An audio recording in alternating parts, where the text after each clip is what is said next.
અમદાવાદના સાબરમતી રિવરફ્રન્ટ પર ફરવા માટેનો જાણીતો એવો અટલ ફ્રૂટ બ્રિજ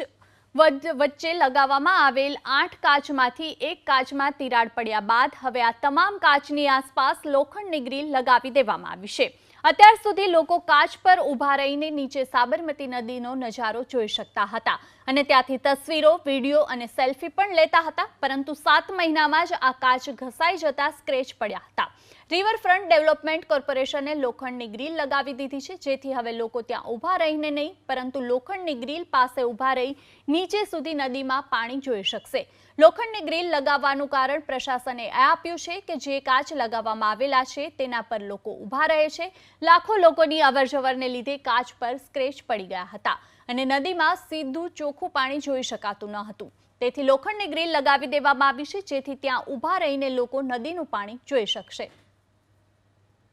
અમદાવાદના અટલ બ્રિજની વચ્ચોવચ્ચ આવેલ પારદર્શક ગ્લાસની આસપાસ સ્ટીલની રેલિંગ કરી દેવામાં આવી છે। તમે પાછળ મારી જોઈ રહ્યા છો તસવીરોમાં કે મુખ્ય આકર્ષણનું કેન્દ્ર હતું આ 4 ગ્લાસ, પરંતુ એપ્રિલ માસની શરૂઆતમાં જ આ 4 ગ્લાસ પૈકી એક ગ્લાસ તૂટી ગયો હતો, જેના કારણે તકેદારીના ભાગરૂપે હવે આ પ્રકારની રેલિંગ, સ્ટીલની રેલિંગ કરી દેવામાં આવી છે, જેથી કરીને કોઈ વ્યક્તિ, એટલે જે લોકો અહીંયા મુલાકાત લે છે એ આના પરથી પસાર ન થઈ શકે। તકેદારીના ભાગરૂપે આ પગલું લેવામાં આવ્યું છે, કેમ કે એપ્રિલ મહિનાની શરૂઆતમાં આ ગ્લાસ હતો, ઠીક આ તમે જે તસવીર જોઈ રહ્યા છો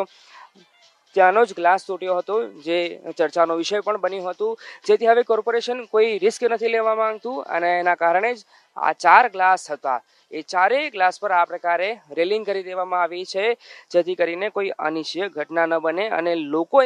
મોટી માત્રામાં, ખાસ તહેવારોનો સમય હોય, રજાનો સમય હોય ત્યારે અહીંયા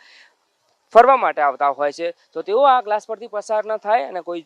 જોખમ ન સર્જાય એ માટેનું ખાસ ધ્યાન રાખવામાં આવ્યું છે ને કંઈક આ પ્રકારની રેલિંગ છે એ રેલિંગ 4 ગ્લાસની આસપાસ લગાવી દેવામાં આવી છે, જેથી કરીને કોઈ અનિચ્છનીય ઘટના ન બને। કેમેરા પર્સન જયરામ રબારી સાથે અર્પિત દરજી, ABP અસ્મિતા, અમદાવાદ।